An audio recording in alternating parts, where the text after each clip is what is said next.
বুঝুনি? নামাজ নামাজ পড়লেই তো ভালো মানুষ, ঘুষ খাইলেও সমস্যা নেই, কে দুর্নীতি করলেও সমস্যা নেই, মুনাফিকি করলে সমস্যা নাই, হ্যাঁ বেদাল দিল সমস্যা নাই, নামাজ পড়লে হইল। নাউজুবিল্লাহ বলেন। যেভাবে তারা এজিদকে বলতে চায়, এজিদ তো ওই সময় মানুষকে নামাজ পড়তে বাধা দেয়নি। হ্যাঁ, সে তাহলে একটা খুনি, সে শুধু নামাজ পড়তে বাধা দেয়নি, এর লাগে তারে আমরা সার্টিফিকেট দেব সে ভালো? হ্যাঁ, খুনিকে যে সহযোগিতা করবে সেও খুনি, খুনির পক্ষে যে কথা বলবে সেও খুনি, ঠিক কিনা? আমরা কারবালা ভুলি নেই।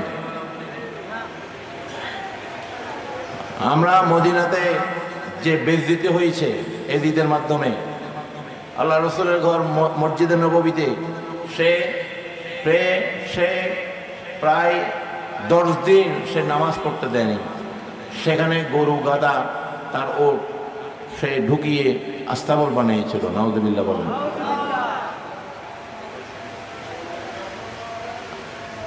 দুই 2000 মদিনার মহিলাদেরকে সে গনিমতের মাল মানিয়ে তার সৈন্যদের দিয়ে ধর্ষণ করিয়েছে। প্রায় 7000 মদিনাবাসীকে সে শহীদ করেছে। এমনকি মক্কার জমিনে সে গিয়ে মক্কার কাবা ঘরের গিলাফের মধ্যে সে আগুন ধরিয়ে দিয়েছে। তো এগুলা কোনো দোষ না, ওই নামাজ পড়তে মানুষকে বাধা দেয়নি, এই জন্য সে নির্দোষ। নাউজুবিল্লাহ বলেন।